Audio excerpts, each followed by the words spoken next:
Welcome to the Effortless Mindfulness Podcast. I'm Loch Kelly, and this is a show about awakening to the deepest dimensions of who we are. Today's show is part 2 of my conversation with my friend and colleague, Zen teacher, Henry Shukman. We had so much fun connecting that we decided to create 2 episodes. Henry's a poet, author, meditation teacher, and co-founder of a meditation app called The Way, and you might check out his most recent book called Original Love. And before we get into today's episode, I wanted to let you know that you can get 20% off of the Mindful Glimpses app, which I am honored to say was named the best meditation app of 2025 on YouTube.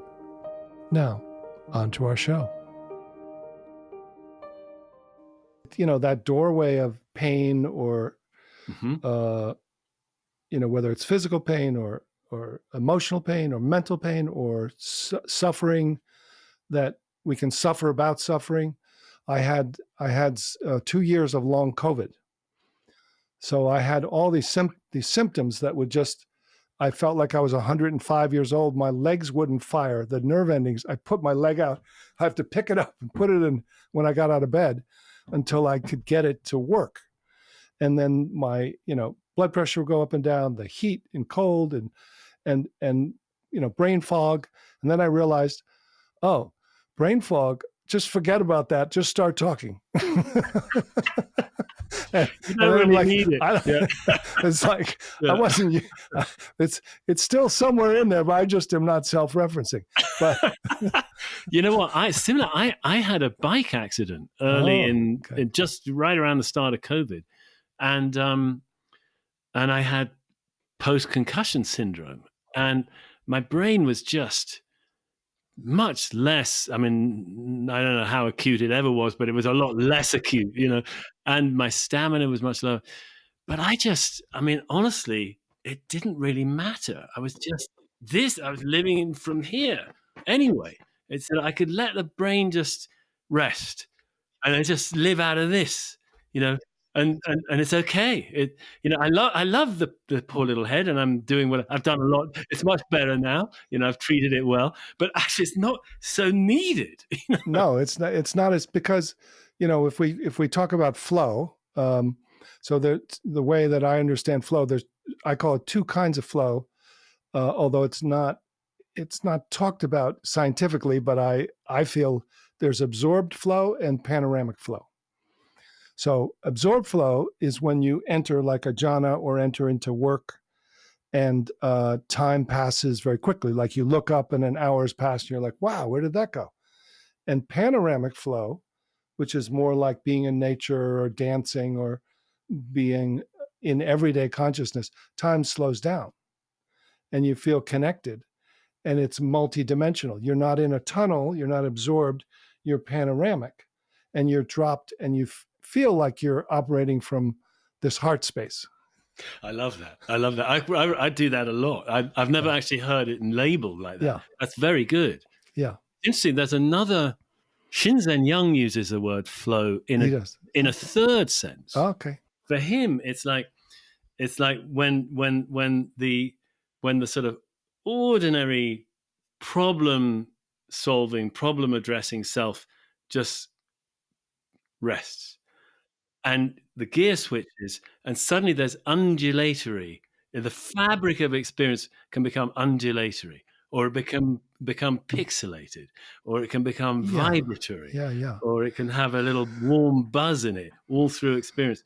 Yeah. So I think that's a felt sense of it. If you're going to describe its kind of essential qualities, I would say that's an essential quality, certainly of the panoramic. It almost feels like, in some ways, like there's space above my shoulders and then my body is like the ocean or like water. And then the lower body's like the earth, like a mountain. So there's almost in this heart, which is more of where I'm living, this heart mind, there's more of that dancing aliveness. And here it's very clear, which was helped by brain fog for those who might not like it. But then dealing with some of the pain in that situation, there's also a dimension of subtle body bliss. So basically, it helped me tune into that, because there was this heat and cold and tension and nerve endings. And so I was like, okay, well, just don't leave your body into pure awareness. Don't go into space, or even space within, but right inside there's, this Sambhogakaya, or this Satchit Ananda, awareness, consciousness, bliss, this kind of bliss that isn't small b bliss that we kind of try to get through even meditation or through other, which is fine in the relative world. But this is like, kind of a soft okayness or well-being, that is like a soft animal. Yeah, exactly. Well, that's another face of this original love. Yes. Because it is about a gift. It's given, it comes forth. It's already here, but it sort of comes forth. We don't make it. It's not coming from egoic sort of meditative development. It's already here. It's really, all we're doing is a little tiny give on our part, a little giving in, a little just kind a of little allowing, or a little tuning in, like fine tuning, like, a little bit. Oh, there we go. Oh, there we go. Yeah, there it is. And the tuner is awareness. So awareness is tuning in to the physical, mental, and, and the brain is going like, check out danger. Are we okay? What about tomorrow? And it's got its own thing, but it just kind of settles down and say, like, from a flow state, you're optimally functioning. So if you're doing panoramic flow and you're doing like extreme sports, you're out of your ego, you're optimally functioning, you're safer than you are if you try to think about it. you're you're in your body completely, and you're in this consciousness that feels like you're being taken care of. Yeah, you're so gently massaged almost by this gentle, energetic flow that's happening. Yeah. It's beautiful. So that is just. I want to just mention Shinzen again, because he talks about. He says, so we all heard of no self, no problem, but there's also flow self, no problem. Yes. I think that's good. Quite yes. true. Yeah. I call it flow no. You get into the flow no, because it's the knowing that isn't conceptual knowing. So you go, thinking mind, then you go to don't know mind. Yeah. Then you go to the not knowing that knows. Yes. And then you go to flow no. That's lovely. That's lovely. So that's similar to Shinzen. Yeah. Yeah. Beautiful. Gosh. Yeah. So what would you say about the 4 ins of original love? Okay, let me see if I can riff on that very quickly. It's it's provisional, and I'm sure many would see it another way, but I wanted to just create a relatively simple map of all the different territories and possibilities of meditation, because I felt there's a lot of confusion about it. The great thing has happened in my lifetime. When I began meditating, it was fringe, and now it's mainstream, and that's fantastic. And it's no longer a few tens of thousands, there's tens of millions who are interested in it. But with that has come a lot of confusion. Like, there really is a different, and terminology. I wanted to clarify terminology. So I made this little sort of map, like there's foundational mindfulness, which basically most people are deploying to de-stress and to do some sort of kind of some psychotherapeutic help, and part of a sort of maintenance regime to just sort of support my stressful life kind of thing. And I think that's great. But I call that mindfulness, and, maybe some would disagree. Then I think there's the second in is like roughly soul work. It is deeper. You can sort of, you start tapping into currents and energies and powers and entities and movements in life, tidal currents in life that are just sort of a little deeper than our ordinary sense of tactical self trying to survive and thrive, and it's cool to recognize that. Then there's the world of flow and samadhi in the Buddhist sense of the word, and jhana and stuff, where and people can get into. I love your two kinds of flow. That really, I wish I'd heard that before I wrote the book, but that's but that's really good. And I go deep into what jhana is and what it's about. And then the fourth is awakening. Yes. And to me, it was important because there's such confusion, I think, around these different areas. Yes. They're all immensely valuable. There's no good or bad. Not that one's better than another. But there is a kind of qualitative difference when we're getting to what has always been here. It's not that sort of programmatic development of what we are. It's finding where what we really are, and what we're not so much, or at least to be able to be open to something much larger that has always been here, that is intimate to what we are. So basically, I'm sort of taking that cart track metaphor. So on one cart track, we got 3 inns, which are all great. And on the other cart track, we got awakening. Yeah. Realization. And they can lead, they can help. You can go. They all help. Exactly. Everything helps everything. Yeah. And so I'm saying, it may be that if you just go all in on the 4th in, maybe that's not totally healthy. No, I think that might be a lot of stuff you leave behind, like you said earlier, Yeah. I think if you have the other 3 in a kind of secular way, so in other words, I deal a lot with a lot of psychotherapists who come, so they've done a lot of psychological work, they've done relational work, they have support, they've done service, they have ethics, now they're ready for awakening. So in that way, they usually do, they say, well, I do a little meditation, but they don't do much meditation. They're kind of like, but they are, because literally, if you're doing, helping profession, it's one of the most amazing meditations there is, because you're allowing. You're allowing yourself, and you want to say something, or you're like, and you're allowing them, and then you got support of each other, and you're just being together in a kind of a soul way, and you're staying still for 45 minutes to an hour, just sitting.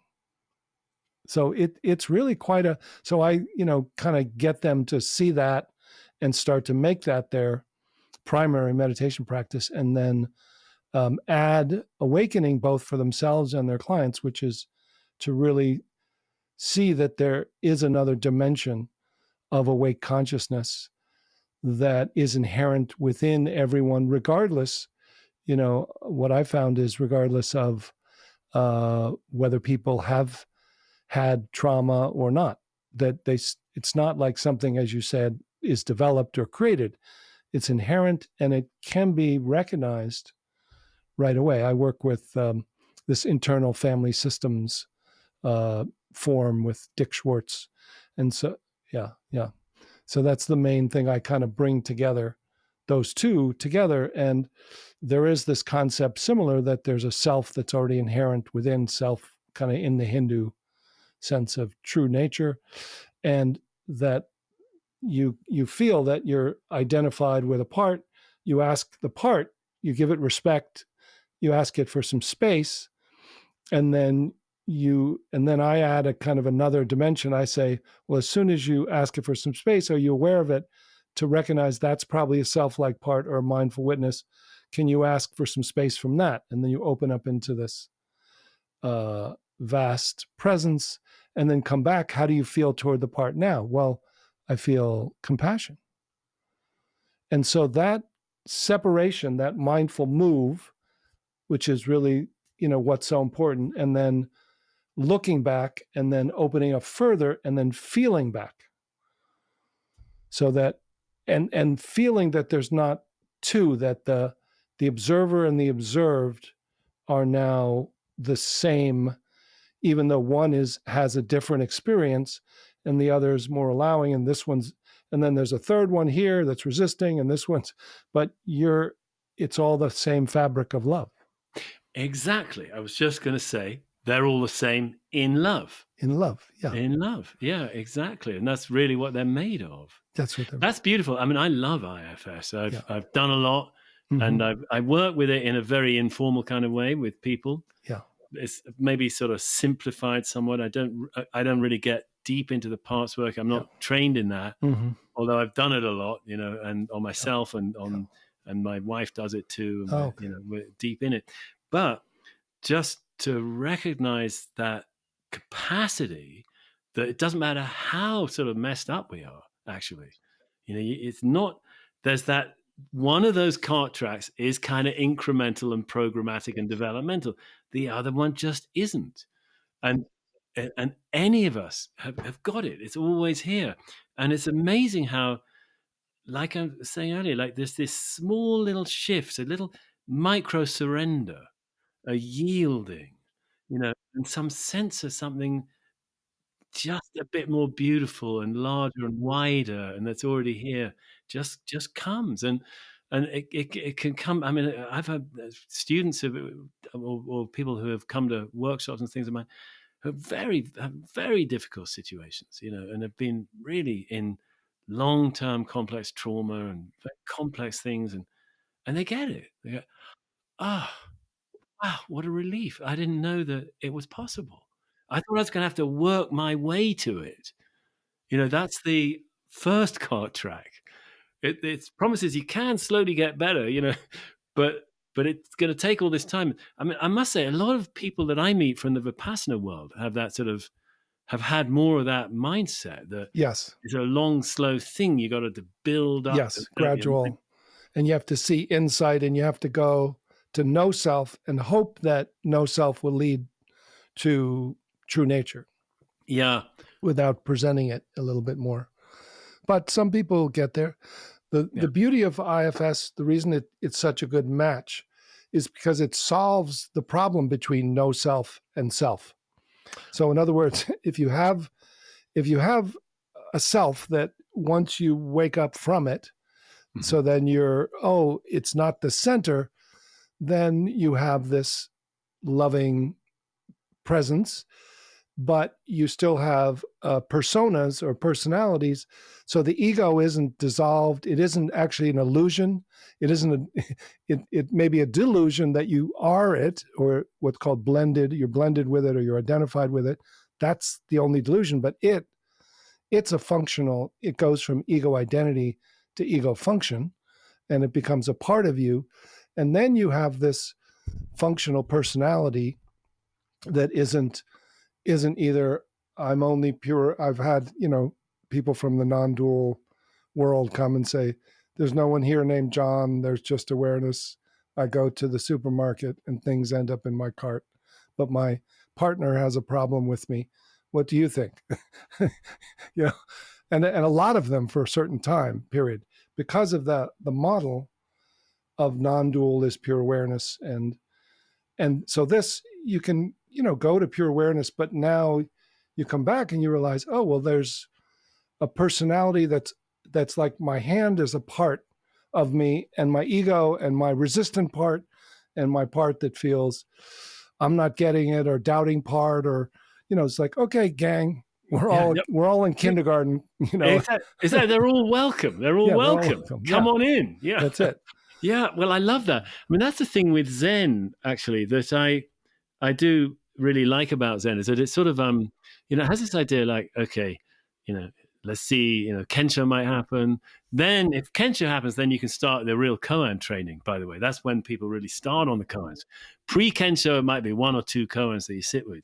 After Kensho, you do, 600 koans or whatever it is. It takes 10 years of your life or something, or longer.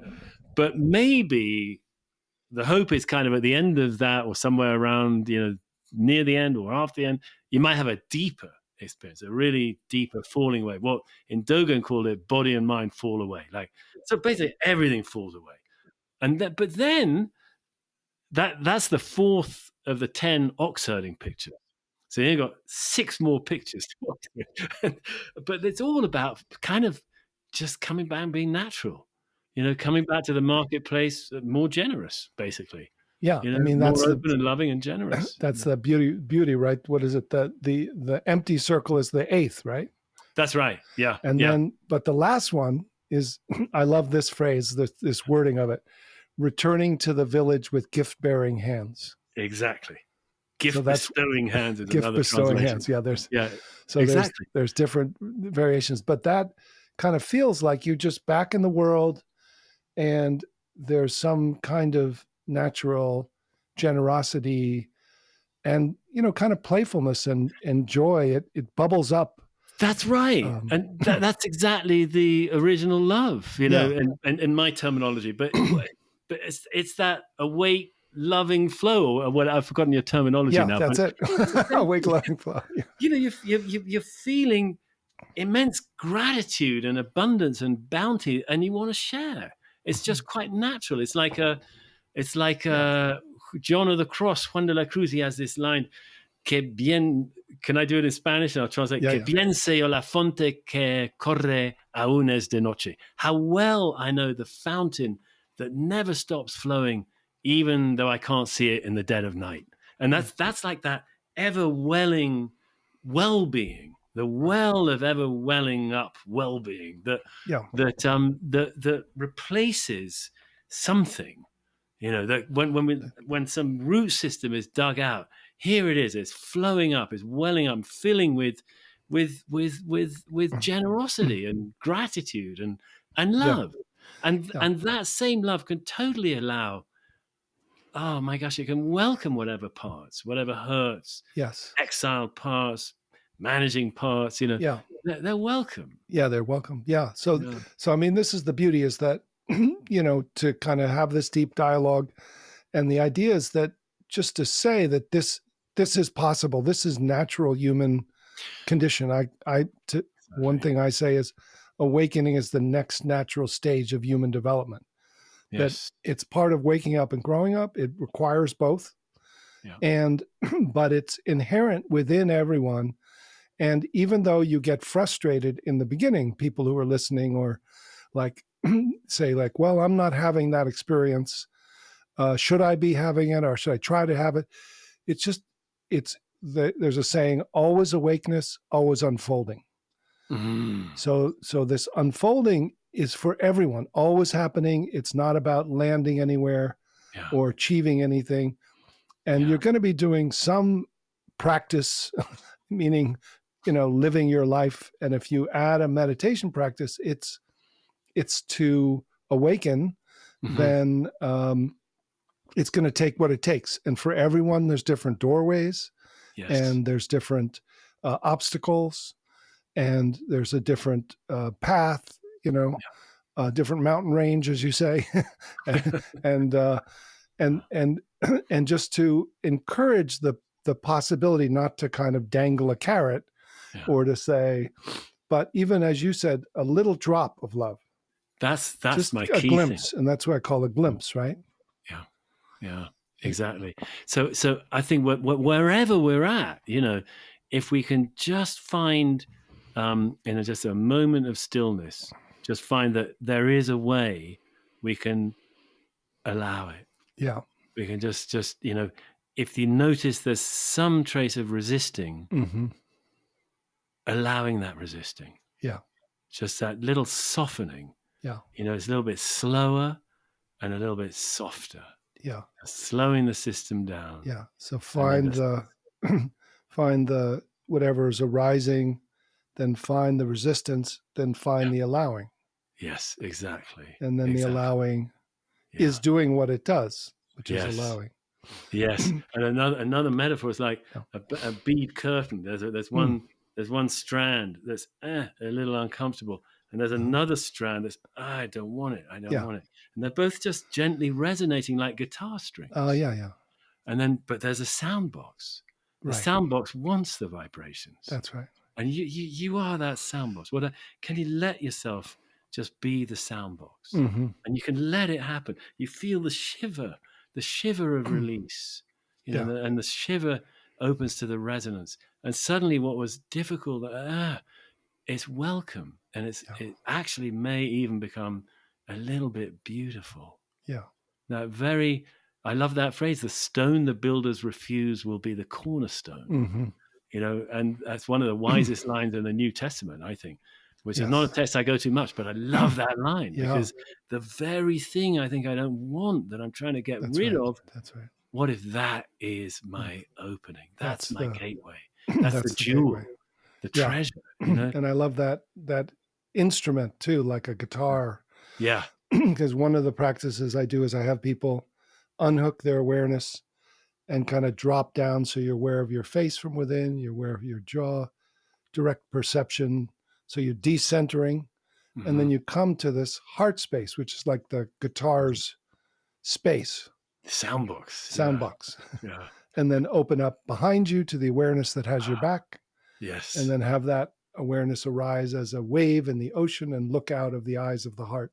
Oh, that's beautiful. Thank you. There's a friend of mine who's a guitarist. Oh. And he was once playing in the Albert Hall. He's quite a successful career as a guitarist. And he was playing in the Albert Hall once. And he was with Sinead O'Connor, actually, that famous singer. Wow. And he played his little riff, and she started singing, and her perfect, clear voice a cappella. And then he had a few lines. And he said suddenly he felt like the soundbox of his guitar was the whole Albert Hall, which is this great Victorian concert hall in London. You know, that was, and he was his fingers on the string were playing the whole soundbox of the Albert Hall.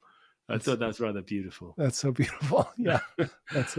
But it can be like that with us. That this little soundbox is who knows how big it is. Yeah, it's infinite. It's infinite.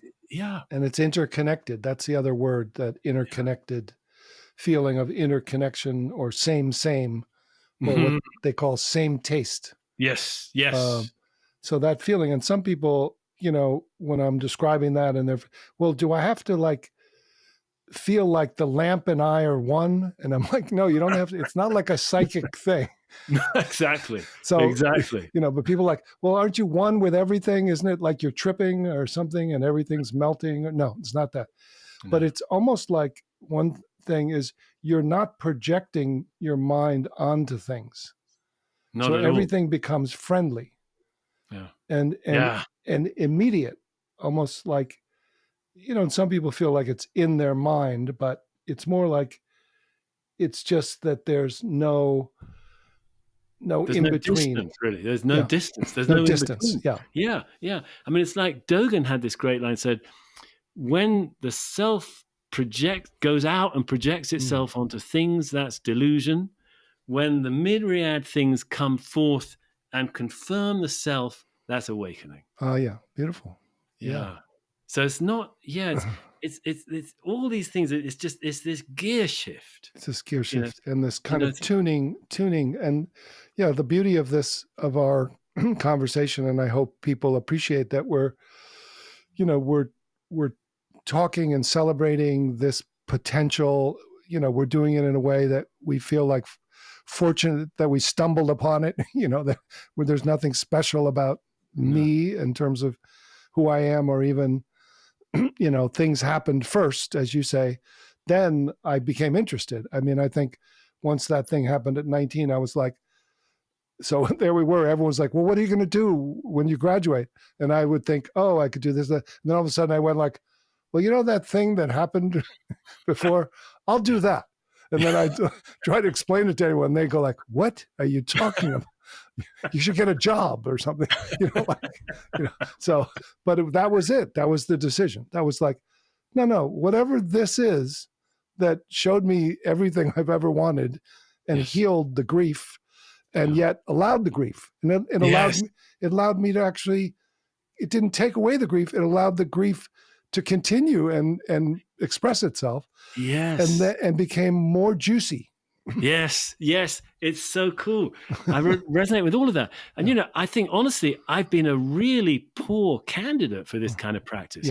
Yeah, I had that random awakening, but I was very messed up. I really had very, some ways a privileged and fortunate childhood, in some ways a very difficult one. My parents created an awful mess. My mum was not very psychologically stable, very, very difficult. And, you know, after I had that awakening. I came home, went to university, and I was really depressed and anxious for several years, and it was quite a lot of work to pick myself out of it.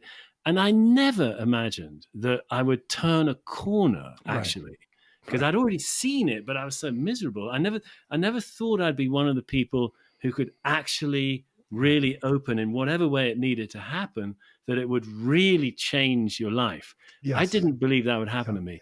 And it certainly did, and so we never know, We never know. And then just to let people know that, that I know that we're both like committed to share it. In other words, in a creative way that's non-denominational, non-guru, non even like whatever you want to do, like you could do it your way or my way. Here, check this out, try this.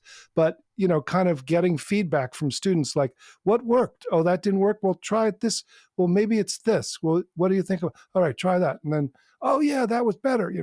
So this kind of mutual way of teaching, but really feeling from within to try to help people recognize, sometimes I say that, it's just, the role of a teacher is to introduce yourself to yourself.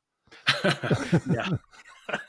Yeah, but I think you're right about that. I do that same thing. I'm really checking in with what is being experienced in here. Yeah. I'm trying to just convey that and see, did that help? Not really. Okay, let's try another way. It's exactly what I'm doing. Yeah. Because it obviously isn't the property. I mean, it hardly needs to be said. It's obviously not the property of any tradition. No. God forbid of any great religious edifice or anything like that. It's absolutely here now, all of us, Yeah, it's just that, that's the way that, thank you religions, thank you all the different traditions for doing it, but they all broke off from each other all the time. This lineage, then this guy said, well, I don't know if that's exactly it, I'll try it this way.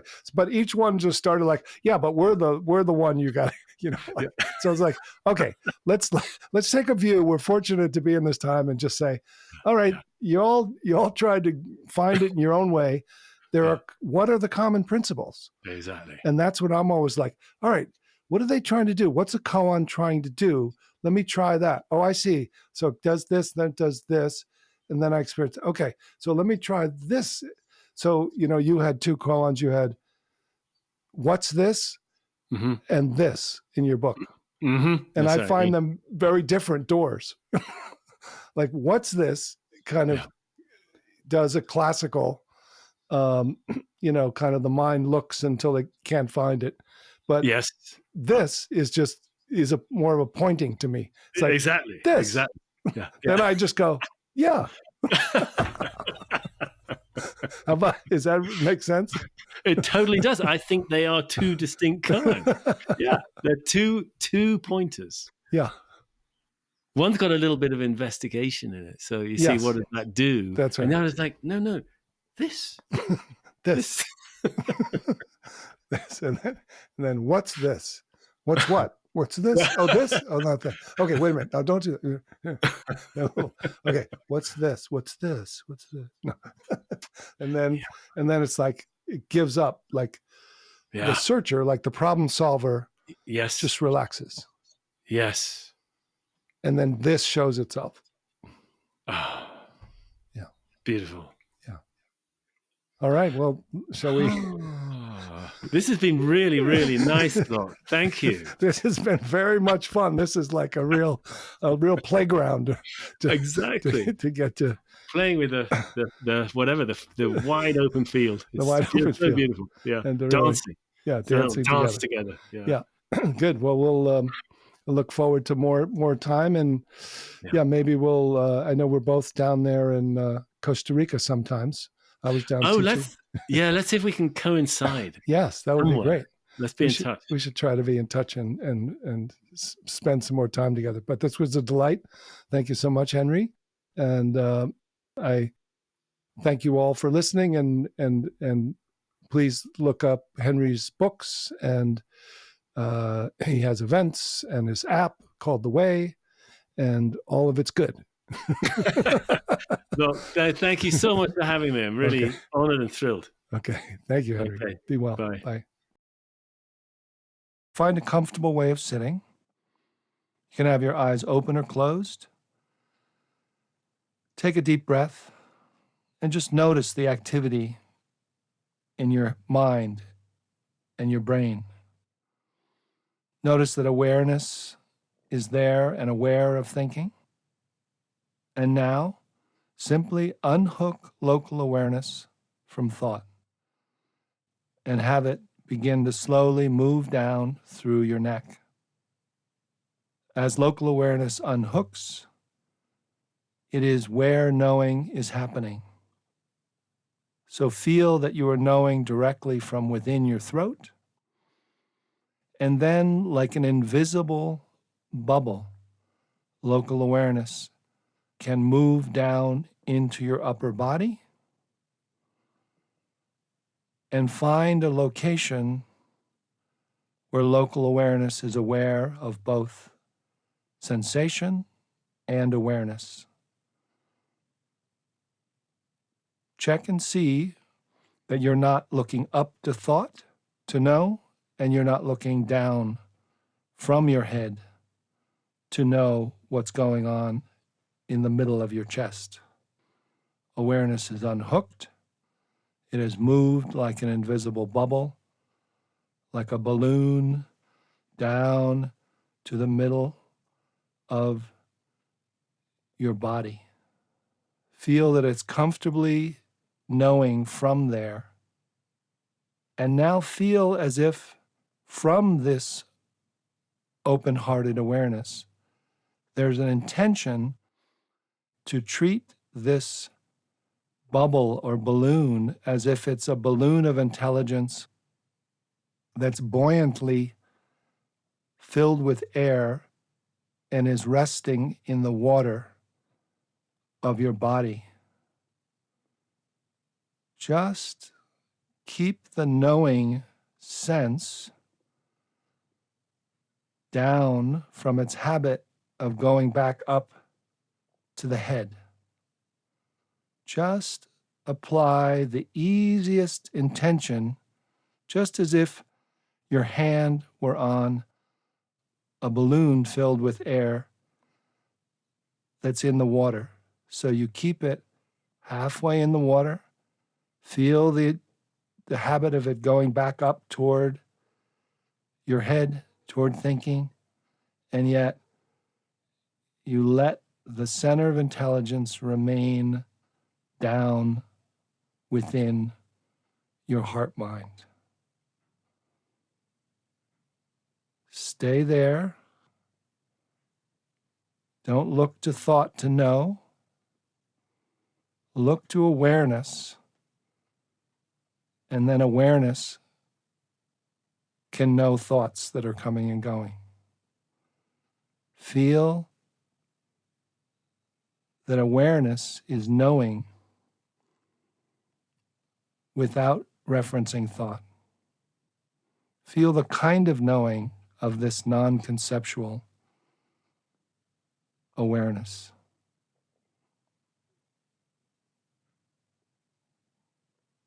Feel what it's like to bring the heart-mind online, to break the habit of orienting by thought. Just a gentle feeling of retraining intelligence. You can have the feeling of saying, stay, stay, stay. Playful but intelligent and intentional. So that now you just allow yourself to feel what this new knowing is like. There's a not knowing by not going to thought, but then there's a new knowing, a not knowing that knows, that comes online, that is connected to a different level of mind, to a different place of consciousness.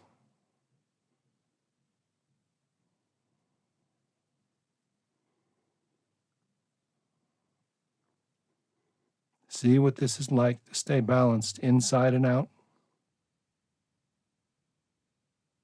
Just resisting that pressure to go back up, that magnet to pull you back to thinking, to locate yourself in your head behind your eyes. If you go up, just return and bring a little intentional, playful retraining to this globe of awareness that is your open-hearted heart-mind. Remain and retrain. Stay. Stay. Stay. And know.